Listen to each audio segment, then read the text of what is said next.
There exists a hidden world of microorganisms beyond what we can see with our unaided eyes.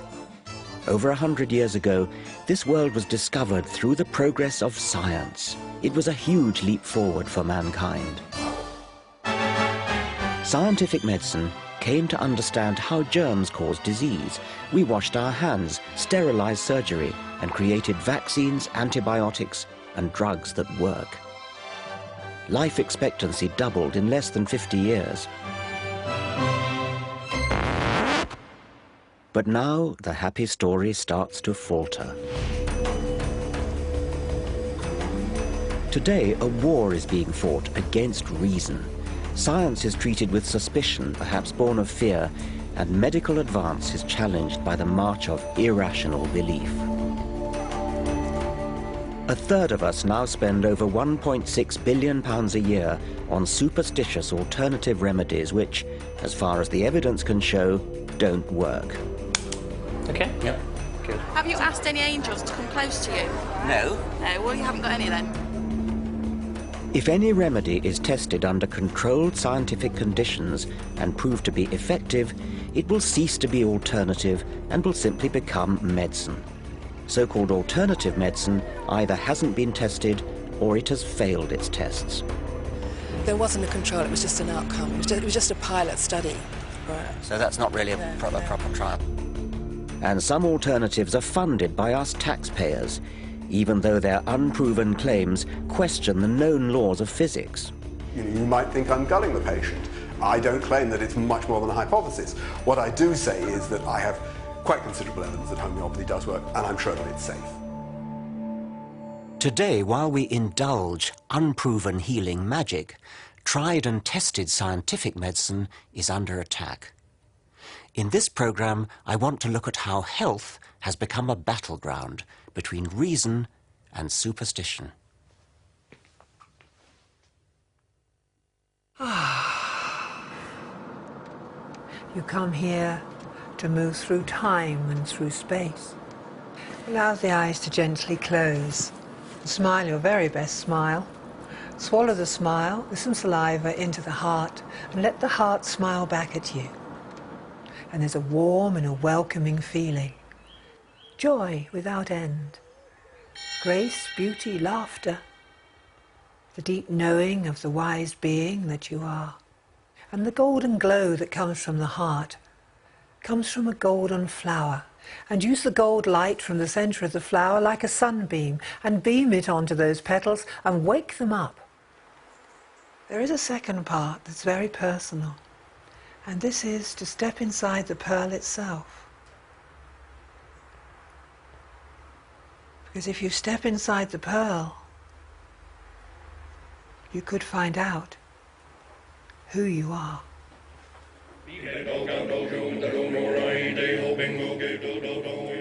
Elisis Livingston is a professional faith healer. She runs the Shambhala retreat in Glastonbury. For £140 a day, she treats patients, including those with terminal cancer, with a mix of meditation, spiritual healing, and the playing of recorded chants.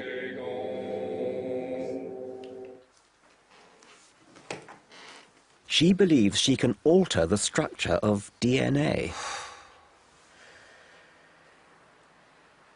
Quite an experience. Thank you very much. Yes. DNA is very interesting right now in the evolution of the human race. Every human being, except a very small percentage, has a double helix in the cell. We don't all have. Oh, everyone. You said a very small percentage. Oh, no, a very small percentage do not. Really? They have got more strands. We used to have in Atlantis 12 strands, and they're in the form of 4 triangles facing in each cell. And we forgot who we were in the experiment after Atlantis, and everything changed. Reincarnation was introduced. The soul I know what you're thinking. This woman is way out. I expected a serious program about the attack on science, and here's Richard Dawkins just picking on an easy target. But these ideas are not so weird in the irrational world of alternative health. In fact, they're commonplace. Is Elise's theory of DNA from Atlantis any more irrational than the Ayurvedic notion of chakras, 7 spinning energy wheels inside us? They're certainly great money spinners. How do we know all this? Where does all this come from? It comes from the Akashic record, the record of all vibration on this planet. We also have knowing. When we were doing the heart meditation, you go into the deep knowing. And the deep knowing, it really can't be argued. What you know, I know that you realise this, of course, you know. Well, I know that DNA is a double helix, but that's only been known since 1953. So how is her evidence, the knowing of this Akashic record, any worse than the evidence for homeopathic claims that the more you dilute an active ingredient, the more effective it becomes? Both depend on faith. For all things and all activations of spirit. Apparently, I'm only a few DNA strands short of the full Atlantean quota. Elisis kindly agrees to top me up. So, let's put the last triangle in.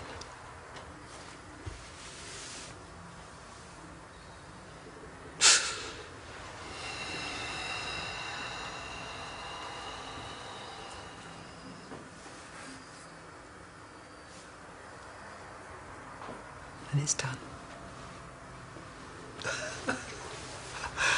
Let me know in 6 months how you're feeling. I'll wait and see if I get any yes, any effects. Yes.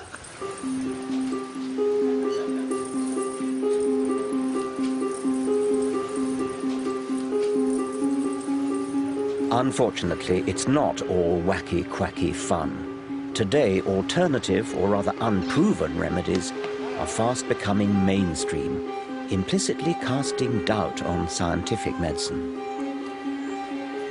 Surveys reveal that 1/3 of us spend an incredible £1.6 billion a year on the kind of therapeutic stabs in the dark touted here in Glastonbury. It's mostly angels.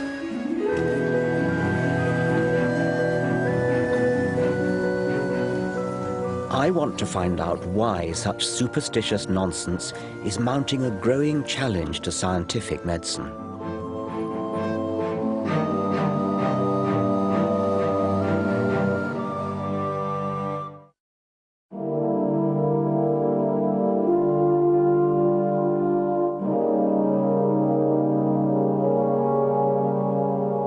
Once, society exalted scientists as heroes. Their insights fueled tangible progress, from clean water to networked computing, self-evident benefits that we now take for granted. Yet, as science has moved on, it's become more complex and difficult to grasp. It's easier to portray scientists as the people who bring us Frankenstein food, pollute the environment, or conduct sinister experiments on defenseless little animals. In the war being fought against reason, even medicine is now under attack. Media cause célèbres, from side effects to superbugs, have bred widespread cynicism about medical progress. So much so that in 1998, the publicizing of one survey of 12 children that wrongly linked MMR vaccine with autism prompted hundreds of thousands of parents to opt their children out of entirely sensible inoculations. A hyped-up insinuation that the government and the medical establishment were conspiring to sacrifice our next generation to autism has left up to 1/5 of our children entirely unprotected against rubella, mumps, and measles, a disease with complications such as brain injury and deafness. This is what measles looks like, a potentially fatal illness now in... The number of parents inoculating their children with MMR quickly fell. There have now been epidemics in Kent and Yorkshire, and a first death from measles in 14 years. Now everybody's more confused. It just muddies the water, it's frightening. See the boy on the telly and that. It's an acute example of the danger of devaluing evidence. Where once there was reason, now there is confusion. One of the things that struck me right from the outset was how extraordinary it was that this scare got abroad when it was so insubstantial. I mean, there was really no scientific basis for it whatsoever. I find it very easy to sympathise with patients who were scared, partly because the media built it up, but also because having your child vaccinated is a positive act. It's something that you did to the child. And so somehow that's more scary than a sin of omission. Very much, and I think that's even more the case these days when people are much less familiar with the diseases against which their children have been protected by immunisation. You know, it's a generation or two since people had much experience of measles and mumps and rubella on any significant scale. And so when somebody comes along and says, well, you know, this immunisation may cause some other problem, then they're more likely to be susceptible to that. Why do you think that sort of thing happens in our society today? I think that there's a climate of anxiety, but particularly focused on issues of health. Generally, people feel, I think, more isolated, more atomised, more individuated perhaps than they did before, and these anxieties and concerns often focus on their health.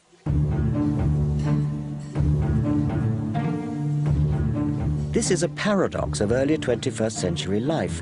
We now have the luxury of irrational anxiety about our health and can dabble in faddish, unscientific remedies precisely because scientific medicine allows us to live longer and more healthily.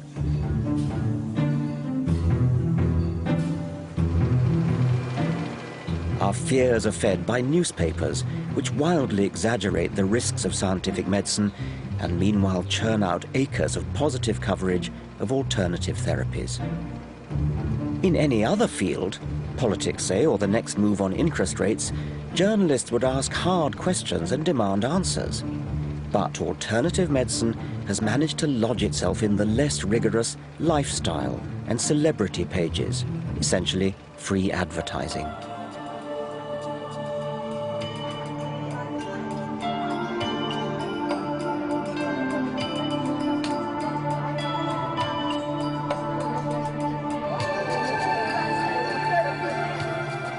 It's little wonder that alternative health fairs like this are flourishing across the country. What's your line? What do you do here? Magnetic therapy. What is psychic energy? What are these wands used for?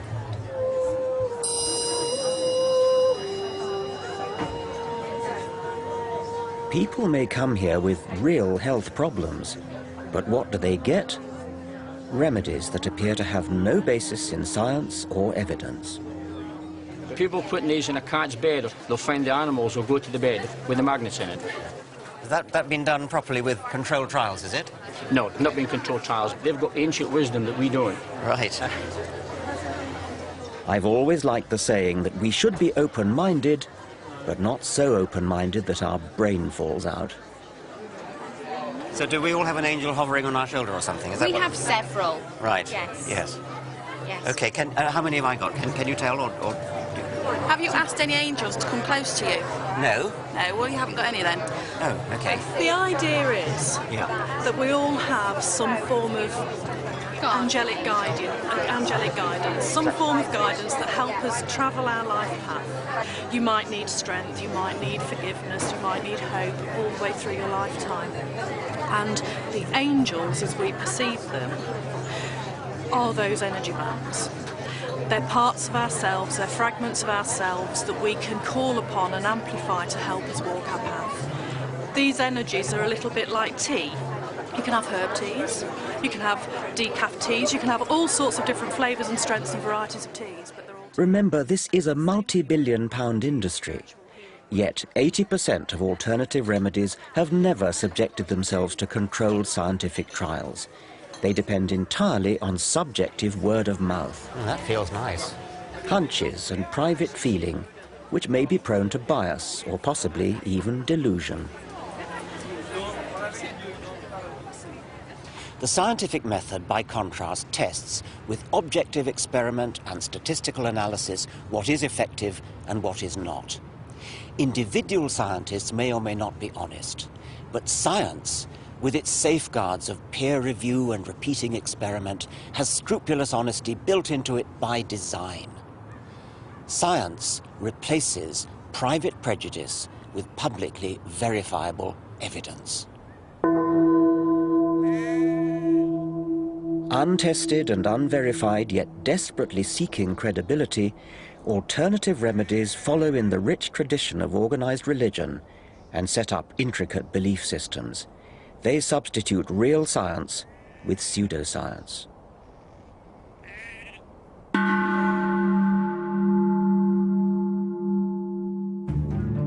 Face up or face down? You face up and you sit here. Now just guide your head so you don't bump. This matters because in the process they deny fact and misuse science. But isn't that pointing up? I just have to go there to check. In flaunting words like energy, vibration, vortex, they exploit and also distort some of science's great discoveries.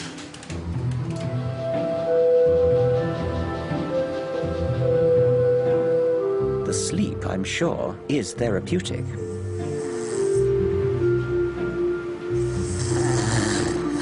But how could these illuminated crystals be energizing my chakras as advertised? Manjia Samantha Lawton is a conventionally trained former GP who now speculates on the science behind alternative fads. She asserts that chakras in our bodies are something like black holes. Yes, as in the big ones that suck in everything in space.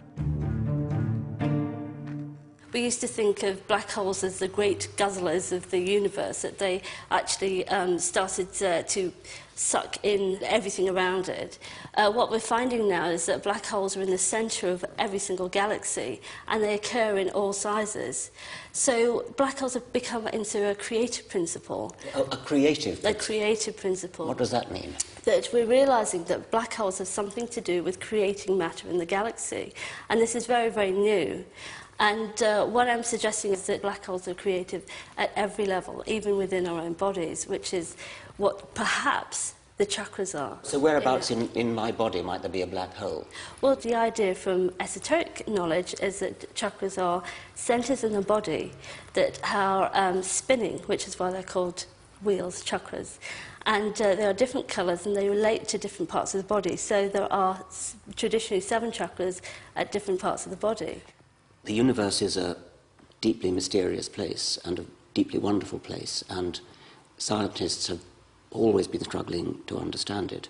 Don't you feel that there's enough real mystery to investigate without importing what sounds to me horribly like mumbo-jumbo? Yes, I can understand that you think it's mumbo-jumbo, but there's plenty of people who are now getting interested in these topics. They are part of our universe. Okay, well, and they're certainly part of the they universe. Are part of the universe whether what they do has any value, I mean... that's up to you. Well, it's not really up to me. It's up to science, and it's up to evidence. It's up to science. What worries me is the beguiling misuse of scientific language to prop up entirely unscientific belief systems. In the Middle Ages, healers would conjure up evil spirits or magical spells. Now, in the 21st century, it seems they turn to black holes and, above all, quantum physics.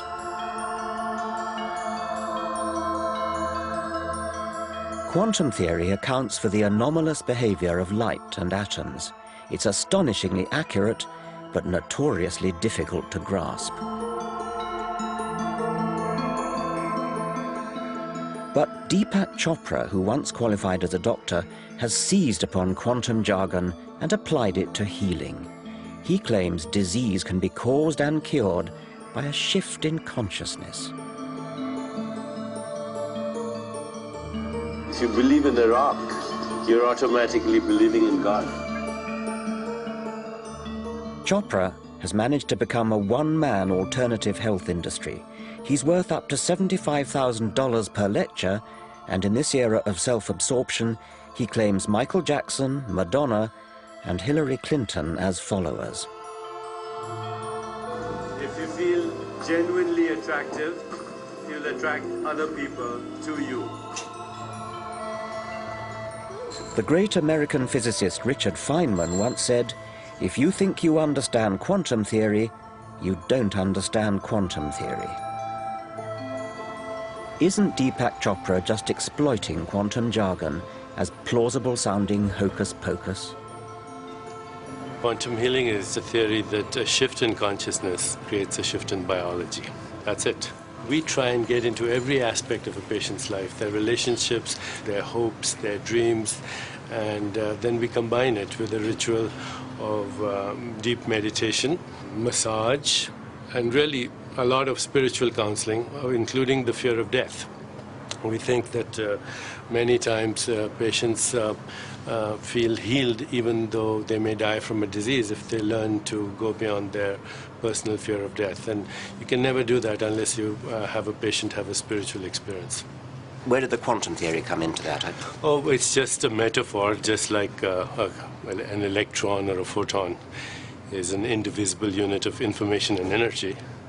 A thought is an indivisible unit of consciousness. Oh, so it's a metaphor for a unit. It's nothing to do with quantum theory as in physics. No, I think quantum theory has a lot of things to say about observer effect. There are a school of physicists who believe that quantum leaps, for example, are examples of discontinuity. And creativity in consciousness is also an example of discontinuity.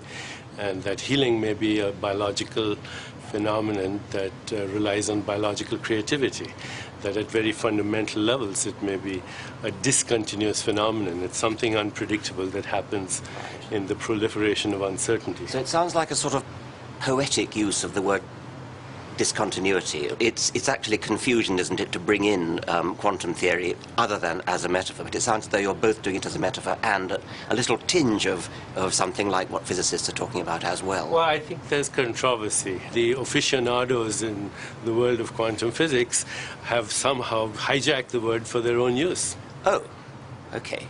So they've hijacked your word quantum? I think what happens is that there are fundamentalists in science. That is absolutely wrong. Science's quest is to try to sort out, to tease out those bits that we don't understand and work out. Science has become so arrogant in its premise that it has all the answers in a mechanistic approach that it has, whilst it has gotten rid of lots of things like polio and malaria and tuberculosis in many parts of the world, we are now seeing the emergence of modern epidemics that are a result of some of the things that have come about through science. Chopra at least wears his disdain for Western science openly. The rest of us are prone to politely blurring the vital distinction between science and mumbo-jumbo. If you want to pay for unproven potions and use them in the privacy of your own home, all well and good. But such is the power of the alternative medical lobby that one seemingly bizarre remedy has become embedded in our National Health Service. Now I want to find out why we're all paying tax to fund other people's gullibility. I agree there is a plausibility problem, and I pinch myself from time to time. I quite regularly pinch myself. Is this really happening?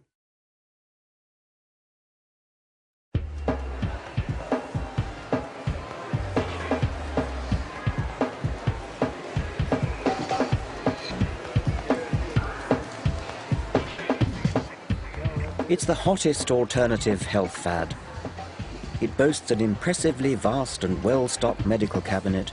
It's endorsed by royalty and the stars, and is doing a booming trade in high street pharmacies.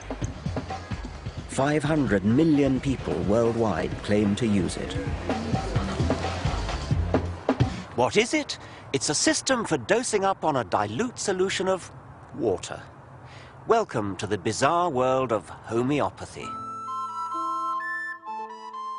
Homeopathy was dreamed up in the late 18th century as a way of boosting the body's vital spirit.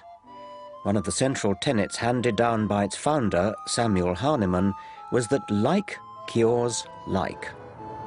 Superficially, this might sound faintly plausible, but unlike a vaccine that introduces a diminished form of a virus into the body in order to provoke its immune system, like cures like makes the unfounded assumption that what causes similar symptoms can cure those symptoms.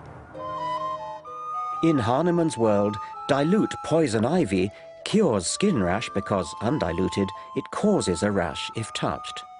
By the same principle, red onion can alleviate streaming eyes and snake venom stiffness. But amazingly, homeopathy gets even stranger still. Homeopaths claim that the more you dilute an active ingredient in water, the stronger medicine it becomes. Most homeopathic remedies are marked 30C. What does that mean?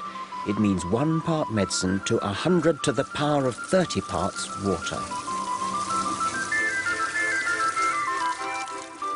How much? A drop in a fish tank? No? A fish tank is nowhere near big enough.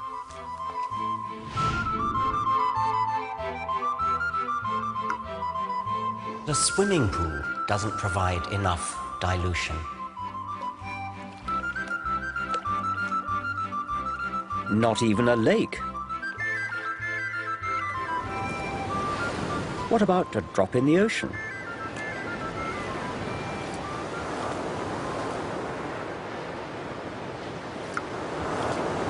But it turns out that even the sea isn't big enough. For the really approved homeopathic recipes, in order to get 1 molecule of the active substance, you need to imbibe all the atoms in the solar system. To science, it just doesn't make sense. Even homeopaths acknowledge that there is not a single molecule of active ingredient in the bottle they sell you. It's just water. So how can it possibly work? In an attempt to resolve the paradox, homeopathy boldly paddles further up the creek of pseudoscience, claiming that water somehow has a memory of the now completely absent active ingredient. But wouldn't water also have memory of other, more common impurities it's come into contact with? Salt, urine. Scientists have calculated that in each glass of water we drink, at least 1 molecule has passed through the bladder of Oliver Cromwell.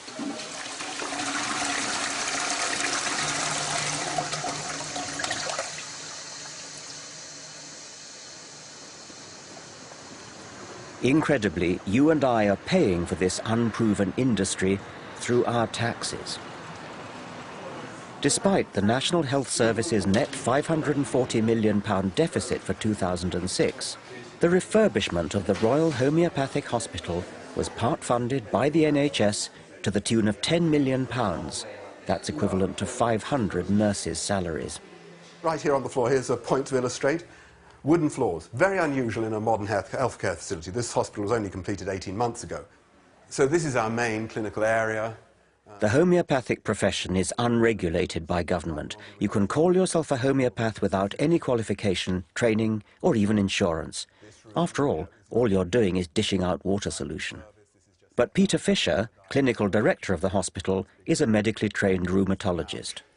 I see Prince Charles over there. Yep. Oh, yes, great friend of ours. These are the homeopathic medicines that are in daily use. This is one, for instance, that has quite a strong evidence base, rust tox, which is poison ivy. Right, okay. I want to know how someone highly qualified in real medicine can make such a leap of faith. I agree there is a plausibility problem, and I pinch myself from time to time. I quite regularly pinch myself. Is this really happening? The fact is I couldn't stop what I do now, even if I wanted to. My patients wouldn't let me. Yeah. They say it helped. So how are things? Well, very much better since we last saw you. Mm-hmm. Virtually no pain at all. If I'm aware the symptoms are going to start again, I start taking it again, and I can feel the improvement, and then I go back to it until I need it again, Good. Oh, well, that's pretty straightforward. We just bash on the same, don't we? Yeah.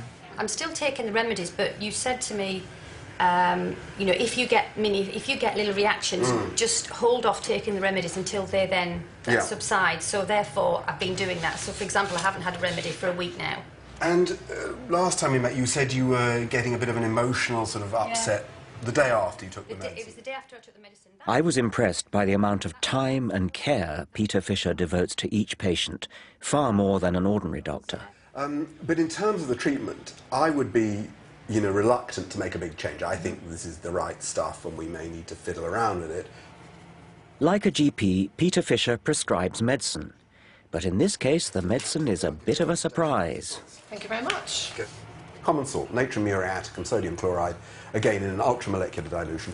Obviously, since it's common salt, she's obviously taking in a hell of a lot of common salt anyway. Yes, oh sure. How does the 1 Well, the truth is nobody knows. I don't know, nor does anybody else. Yeah. You know, the question is, do you think that because we don't know and because it seems implausible, it can't work? And that may be where you and I differ. Actually, the most recent problem was your skin, wasn't it? That's right, yeah, my hands, they've cleared up quite well. My scalp's a lot better. While patients like these provide positive anecdotes for homeopathy, subjective stories are not enough for science. I want to pin down precisely what double-blind trials have been conducted. Over 100 have been done, some by me. On the whole, they're positive. And I've worked hard on it. But in the face of great scepticism, in the face of many people who say, oh, well, yeah, we're not going to fund homeopathy, it's got to be a load of rubbish. Why do you think they say that if there really are controlled trials which show... Well, I think you're much better placed to comment on it because you're the sort of person who says that. Well, because I have read studies which have sort of meta-analyses and things which suggest that, yes, occasionally there's a slight suggestion of something, maybe a slight suggestion there, but if you take all the studies that have been done, it doesn't add up in the way that... Oh, I don't agree with that at all. Now, if a double-blind controlled trial really does show that it works, then that suggests we're dealing with an entirely new force of physics, something unknown to science. Well, I think there's a slight exaggeration. I mean, there are various hypotheses. Remarkably, nobody knows what the structure of liquid water is. So there is room, you know, for a phenomenon analogous to, I'm not saying the same, but analogous to the storage of information by a magnetic medium, by a floppy disk or a videotape. Yes. If I were a doctor doing what you do and was convinced that it really worked, I would drop everything and really try to demonstrate it and win the Nobel Prize for Physics. I mean, it would be an astonishing, totally astonishing finding. That's, to be honest, one of the main reasons I got into it. Plain ambition got me into it in the first place. But I agree, it would be nice to see, you know, a really serious program of research done on it. Well, you're saying it has been done, and... Well, no, I'm saying that quite a lot of research has been done. I don't claim it's conclusive. Well, why not? I mean, it sounds as though... Well, because it's very diffuse. And of course, it does depend what question you're asking. You know, are you saying, does it benefit people? Do people feel better? And I think actually there's no doubt about that people who go to homeopathic hospitals who have homeopathic treatment do feel better. But of course, you will say that's all because you're nice to them. This is all rather contradictory, so let's be clear about the latest evidence. In 2005, the medical journal The Lancet surveyed all the meta-analyses, the analyses of the analyses, and failed to find any reliable effect of homeopathy. Tellingly, for me, in the bigger trials, less prone to chance anomalies, homeopathy was more likely to show zero demonstrable effect.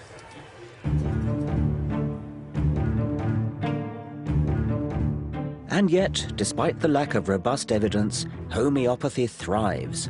Many clinicians look on in horror at the unlevel playing field of trials and evidence for medical licensing. In 2004, American trials seemed to show that the drug Herceptin could halve the death rate for a particularly virulent form of breast cancer. This was a major breakthrough. Patients understandably clamored for the new drug, but unlike in the world of homeopathy, the claims of scientific medicine are tested rigorously, and that takes time. Accordingly, the license was delayed. We went through a period of a year or two when Herceptin, quite rightly in my opinion, was held up for the treatment of breast cancer until all the evidence was there. So we had extremely rigid cost-effectiveness analysis before we could use Herceptin. And, okay, there was a short passage of time when it seemed unfair. But you compare that when actually lives are lost, because we're talking about life-threatening disease with drugs which actually save lives, to the way that ineffective, irrational remedies are just being nodded through. I mean, it makes you weep. The pharmaceutical industry takes a lot of knocks, and yes, drugs are very expensive. But the reason they're so expensive is there may be 20 years of R&D to get to an effective product.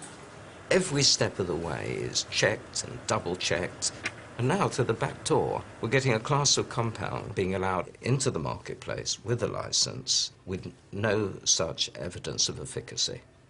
I can't understand how you could even... But if homeopathy isn't tested properly or flunks its trials, then why do homeopaths remain popular? substances. A lot of them owe their success not to the homeopathy, but to the fact they are decent people. They have time, they're compassionate, they look the patient in the eye, they talk to someone for an hour. These are nice people. I would like to recruit these really nice people to practice proper medicine. And then, in the end, what we've got are proper doctors, empathetic doctors, who will, in addition to the placebo effect of being that kind of physician, they can also add in truly effective drugs. Clinical trials show that homeopathy simply cannot match up with safe chemical drugs. Yet in the realm of petty ailments like sore eyes or itchy scalp, homeopathy is probably innocent enough. Because it's really all about attentive doctors spending time listening to the patient. That one is still, the right one is still a tiny bit puffy, isn't it? Or is it? Well, it's always like that. Then giving them something that makes them feel better, precisely because it's supposed to make them feel better. I think it's all down to the placebo effect. I want to find out if that's the key to alternative medicine's grip on public confidence. I would disagree with you that I think something is being done. And why are we so good at placebo and the orthodox medicine and not? Well, they're pretty good at it too.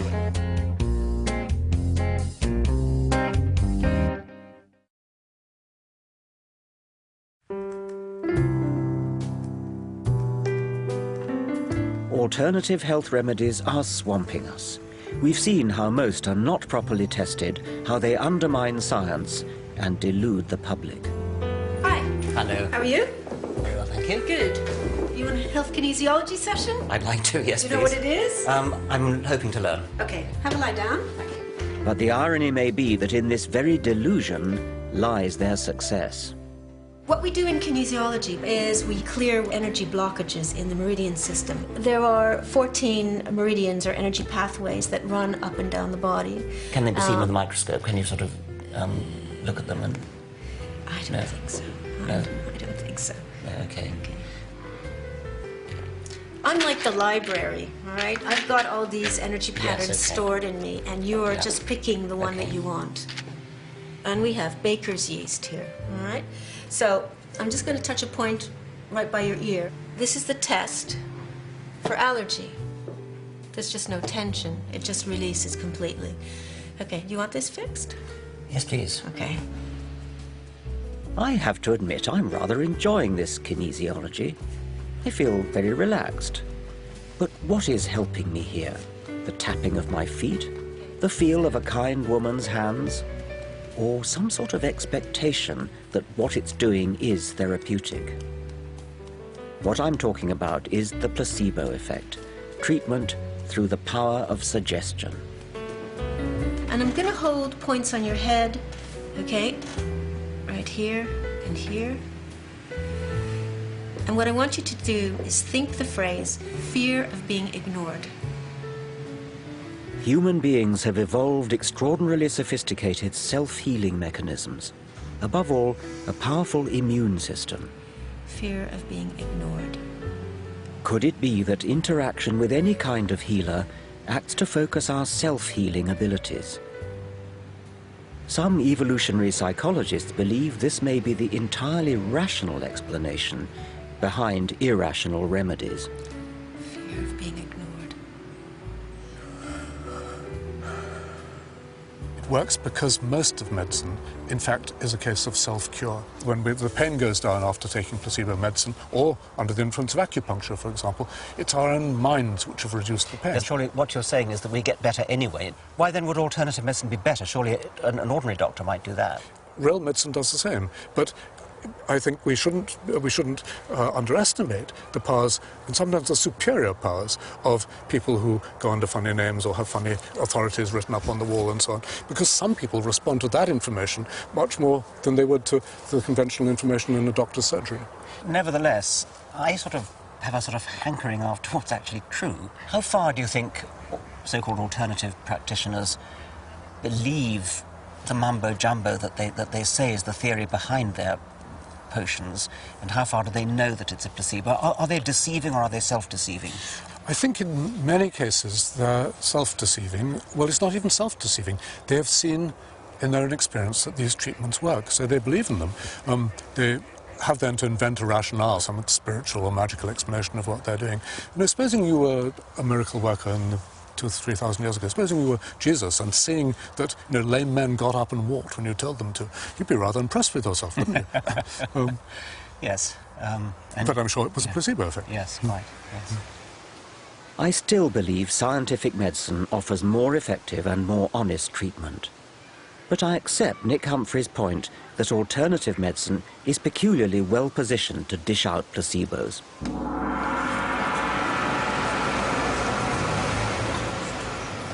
In the 24/7 globalized rat race of the 21st century, people are yearning for time out. Visiting an alternative healer provides an hour for unwinding and contemplation. And if you're lucky, exposure to piped whale music. Much of alternative medicine is about cosseting, about making the patient feel pampered, feel as though they're the center of attention. Okay, so comfort's the name of the game here, so get as comfortable as you can.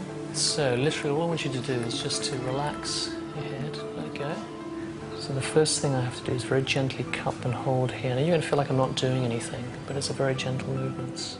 While in our hard-pressed National Health Service, the patient-doctor encounter lasts on average just 8 minutes.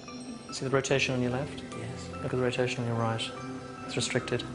So this is called an activate. An alternative healer usually gives you an hour. Okay. In return for a healthy fee, of course. The Hale Clinic near London's Harley Street offers a huge array of healing arts, ancient and modern. Many may make you think you feel better without having real effect in themselves. In other words, they're placebos. If I were wanting to exploit the placebo effect, then I would do exactly what you're doing. I would have a large number of different things which look impressive, sound good, use long words, talk about quantum theory, lights flashing, and the whole point is to impress the patient. The whole point is to make the patient feel that something is being done. But something is being done. I mean, I would disagree with you. That I think something is being done. And why are we so good at placebo and the orthodox medicine is not? Well, they're pretty good at it too. And I mean, I find when I go to my doctor and he just talks to me, I seem to be miraculously cured as a well, that's very, very important. It is very important. But maybe he's giving you some healing energy. You don't know. Well, he wouldn't call it that. Yes, I know he wouldn't call it that, but it Yes. could be. It's very, very important to talk, to find out, to take a proper case history. But I don't think it's the only reason. I think complementary medicine has effect over and above that, in my opinion. Yes. Do you ever do clinical trials on your methods, or do people come in and do them for you? We've done one study at Hammersmith Hospital on stroke patients that was funded quite a few years ago. And what treatment were you giving them? We were giving an Ayurvedic treatment called Mama Massage, and it was only a pilot study, and it showed an improvement in a certain number of patients. So what was the control in that case? There wasn't a control, it was just an outcome. It was just a pilot study. So that's not really a proper trial. Do you think there's a bit of a double standard? Doctors have to spend 6 years qualifying and so on. Isn't it just a bit too easy to set yourself up in practice without qualifications and without... Which ones were you thinking of? Well, what about the Ayurvedic one, for example? Well, there's a 4-year degree course here. What do they learn? What do they learn? They learn the principles of Ayurveda. They will learn anatomy and physiology. I mean, it's one of the oldest systems of medicine in the world, Ayurveda. It's old, yes. Doesn't make it good, though, does it? No, but it shows it has a lot of experience. The idea that ancient equals years of accumulated wisdom is a fallacy. It's a teasing irony that the moneyed classes in the rich West, indulging superseded Hindu healing magic when, back in India, people are voting with their feet and opting for modern vaccines and antibiotics. Resuscitating Ayurveda today is rather like bringing back bleeding with leeches.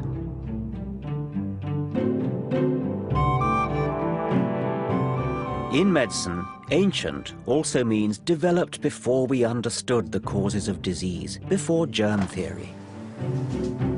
It was based on ignorance then, and age makes it no truer. We misguidedly look back to a golden age that never was. Ours is the golden age of safe, tested medicine, effective beyond placebo, in which we've cut infant mortality and conquered diseases, then forgotten they existed. Let's hear it for Western scientific medicine. In the 20th and 21st centuries, we've all but eliminated terrible diseases like polio, completely eradicated smallpox by a worldwide program of vaccination. Antibiotics, well, I wouldn't be here but for antibiotics, and I guess there's a good chance that you wouldn't be either. Blood transfusions, magnificent surgery, all these things are given to us by scientific principles, scientifically trained doctors. All the methods are properly tested and retested. None of that could be said for so-called alternative medicine.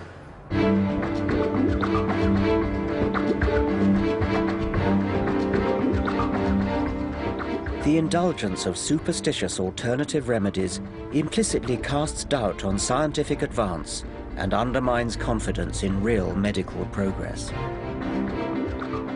Yet, as we've seen, the attack on medicine is just one small part of the creeping rise of irrational superstition. In Ayurveda or clairvoyance, homeopathy or astrology, we're confronted by those who deny evidence of the real world and instead bend reality around a dogmatic belief system handed down by tradition. Skeptical, rational inquiry is always the best approach. We don't have to follow the herd and buy into trendy, untested health fads. We don't have to be swayed this way and that by media-driven health scares. Instead, we can think independently and be truly open-minded. That means asking questions, being open to real corroborated evidence. Reason has liberated us from superstition and given us centuries of progress. We abandon it at our peril.